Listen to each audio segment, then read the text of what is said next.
Okay, so now we're going to again find average rate of change. This time we're going to look at how do I find average rate of change from an equation. So if they give me an equation, how do I find average rate of change? Well, the process is very similar, or the process is really identical. There's only one little difference. And again, we're going to start off with our formula. So when you go to the formula sheet, it says average rate of change is the value of the change, in the y value divided by the change in the x value for two distinct points on the graph. So the change in, if you go to the slope formula, the change in the y value, y2 minus y1, divided by the change in the x value, x2 minus 1, x2 minus x1, for two distinct points, meaning they're going to give you 2 points. They have to give you 2 points.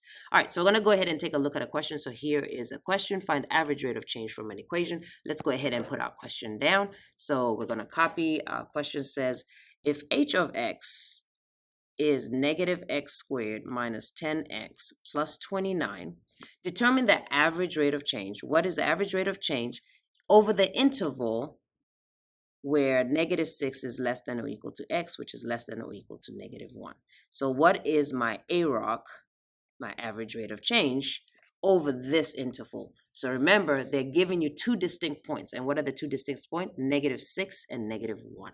All right, so we're going to go right back to our formula sheet. So going back to our formula sheet, we are seeing that, let's go ahead and actually just write it down first. So y2, so our formula is y2 minus y1 over x2 minus x1. All right, so this is our formula. And what we're going to do with our formula is where they have values, we're just going to put parentheses. All right, so parentheses minus parentheses over parentheses minus parentheses. All right, and now they give you the 2 distinct values. They must give you the 2 distinct values. So let me go ahead and label my 2 distinct values so I make sure I put them in the correct place. You will notice that this is what value? The x value. So they're giving you 2 distinct x values. So the first x value, we're going to label x1. The second x value, we're going to label x2. Once you have those labeled, now you're just putting those values into your formula. So notice x1 is negative 6 and x2 is negative 1. So I come to the formula, I start off with x2, which is negative 1. I have labeled that as negative 1. And then I go to x1 and I've labeled that as negative 6.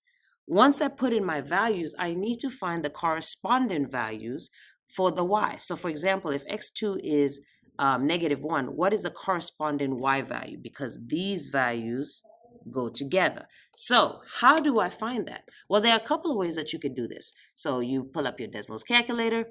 I can type in the question, and please make sure that when you type in the question, you're double checking to make sure you typed it correctly. So I can type in the question, which is that.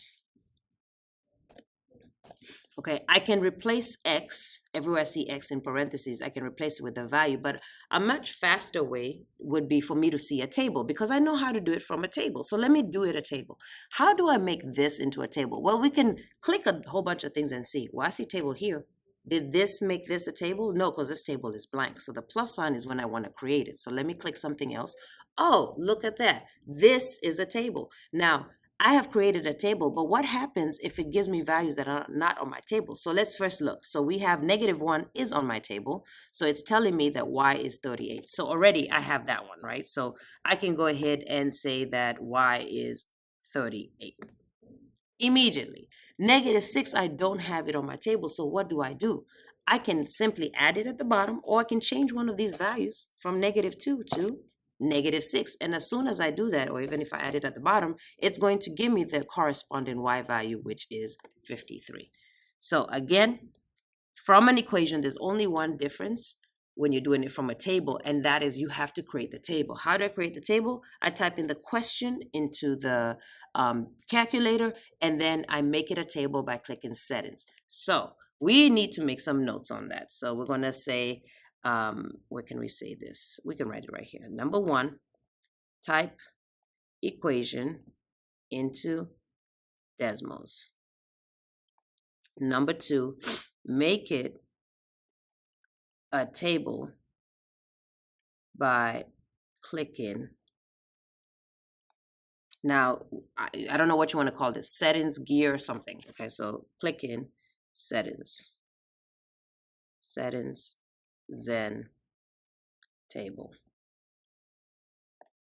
Okay, so type into equation, make it a table by clicking settings, then table. And then I guess we can just put it into the formula.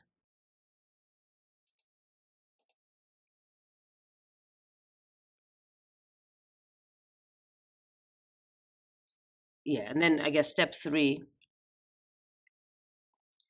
write slope formula using parentheses and fill in numbers. Okay. So those are your notes. And again, please go ahead and modify this however you want to modify it. Make it your own so that you can make sure that you understand it, because that's what's important. All right, so this is what we're putting into a calculator. We're putting all of that into a calculator, right? So formula using parentheses, fill in the numbers in. So we're going to go ahead and do that. So we're going to do, again, parentheses, divide. Actually, put the divide first before you do anything. Okay, so we're going to hit, so actually, we're going to make that note right here. Desmos, click divide first. All right, so put a box around that, put a star around it, something that you know, so that you're making notes to yourself so that you don't make that mistake. So click divide first. You're gonna do parentheses minus parentheses over parentheses minus parentheses, and that clearly is not what I was saying. So please double check what you're typing as you're going. Then all you're gonna do is put in the numbers. So on the top left, I have 38, then I have 53. So that's what I'm gonna do, 38 and 53. On the bottom, I have -1 and -6. Please do not drop anything. It's what the question was saying, so please make sure you are typing it in. I do not care that there's already a negative right here. The question told me I want -6, so definitely type -6. Well, your final answer is -3. Your average rate of change is -3. And that's how you do average rate of change from an equation. So very similar to a table. The only difference is after you just have to make it a table in Desmos by clicking settings, then table after typing in the equation. Let's practice.